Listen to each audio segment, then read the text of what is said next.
भारत और European union के बीच 18 साल की लंबी बातचीत के बाद मंगलवार को फ्री ट्रेड एग्रीमेंट हो गया है।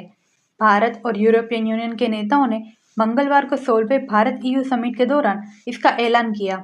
न्यूज एजेंसी पीटीआई के मुताबिक इस समझौते को 2027 में लागू किए जाने की संभावना है।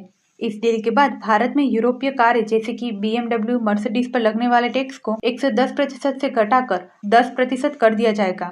इसके अलावा भारत में यूरोप से आने वाली शराब और वाइन पर टैक्स कम हो सकता है।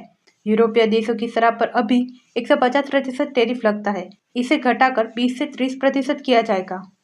भारत दुनिया की चौथी सबसे बड़ी अर्थव्यवस्था है, जबकि यूरोपियन यूनियन दूसरी सबसे बड़ी।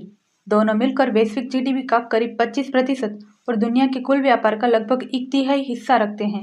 भारत और यूरोपियन यूनियन बिजनेस फोरम में पीएम मोदी ने कहा कि यूरोपियन यूनियन में भारत का निवेश अब करीब 40 अरब यूरो यानी 4,36,000 करोड़ रुपए तक पहुंच गया है। प्रधानमंत्री ने कहा कि अब इस साझेदारी को पूरे समाज की साझेदारी में बदलने का समय आ गया है। इसी सोच के साथ आज भारत और ईयू के बीच फ्री ट्रेड एग्रीमेंट को अंतिम रूप दिया गया है।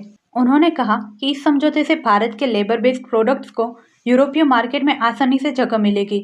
कपड़ा, James and jewellery, auto parts और इंजीनियरिंग सामान को फायदा होगा।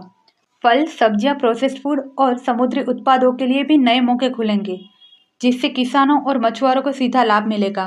प्रधानमंत्री मोदी ने कहा कि इस समझौते से सर्विस सेक्टर को भी फायदा होगा, खासतौर पर आईटी, एजुकेशन, पारंपरिक चिकित्सा और बिजनेस सर्विसेज को फायदा मिलेगा। उन्होंने कहा कि इस समय ग्लोबल कारोबार में काफी बदलाव चल रहा है और कंपनियां अपनी रणनीति और साझेदारी पर दोबारा सोच रही है।